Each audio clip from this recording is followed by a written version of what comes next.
Okay, what's going on guys, it's Magnus Bulkan here, and in this video we're going to talk all about weightlifting shoes, which are these bad boys right here.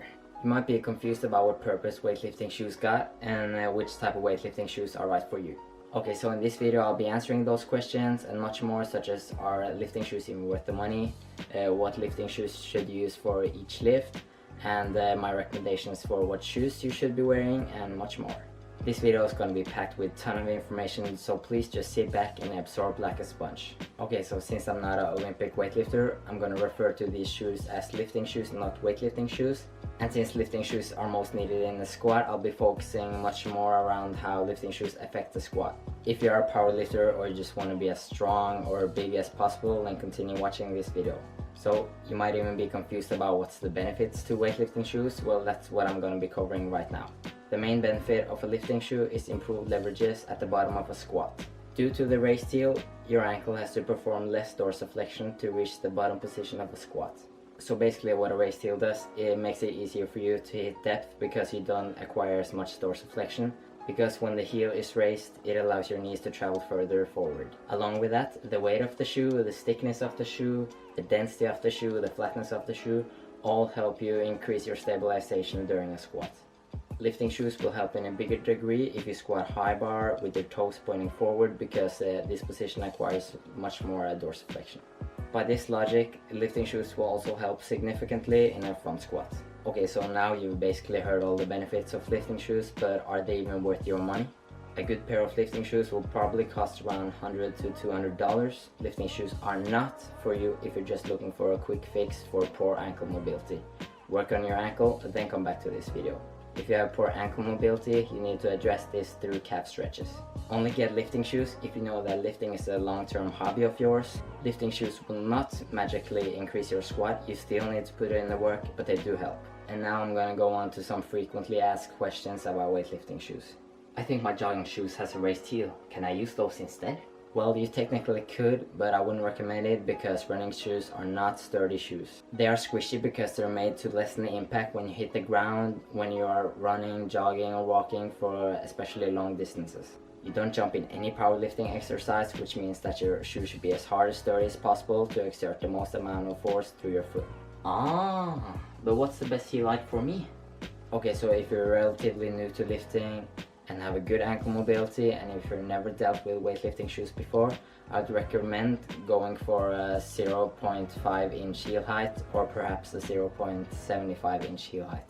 If you have tight calves and want shoes that help you minimize the amount of dorsiflexion you need, go for a 0.75 inch heel height for sure, or perhaps a 1 inch heel height. There probably won't be any noticeable difference between a 0.5 and 0.75 inch heel height, so don't get stuck deciding about this. Nice.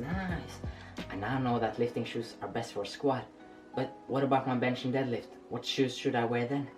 Your ankle mobility won't be a problem when performing the deadlift, so you should not be wearing lifting shoes. So you should either deadlift barefoot or stick to some flat Converse Chuck Taylors, or just any flat soled shoe will work. Most powerlifting people I see deadlift with Chuck Taylors, but beware because some people complain that they're quite slippery when doing sumo deadlift. When it comes to the bench press, it's all about personal preferences, because some like to use leg drive even through their heel or toes. So for the bench, I recommend that you try out both a flat shoe and a raised heel and just use what works better for you.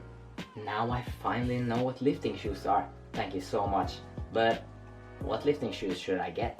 So I'm gonna mention a few lifting shoes that are really popular, but they're not too cheap, so if you want a cheaper option, just go research for yourself.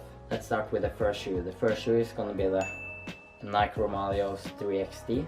The Nike romaleos 3XD will cost around $200 and has a heel height of 0.79 inches. But I feel like the biggest reason most people love this shoe, as of myself, is the design. It looks so fucking clean. To be honest, I'm probably gonna switch out the pair I have now for those just because of the design. Call me crazy, I know. The next lifting shoe I'm gonna talk about are these right here. They're called the Adidas Adipowers. I think the store price is about $150, but you could probably find them for cheaper. And they have a 0.75 inch heel height, which is the standard, if you have noticed. And to be honest, they're a great pair of lifting shoes, but I don't know, I don't like him.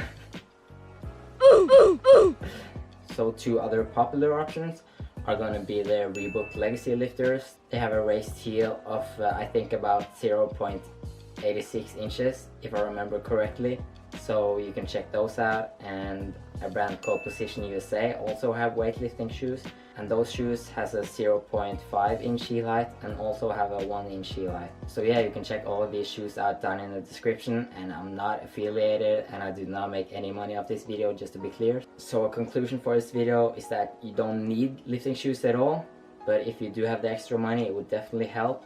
And if you're a serious lifter, I definitely would recommend them, but you still gotta put in the hard work.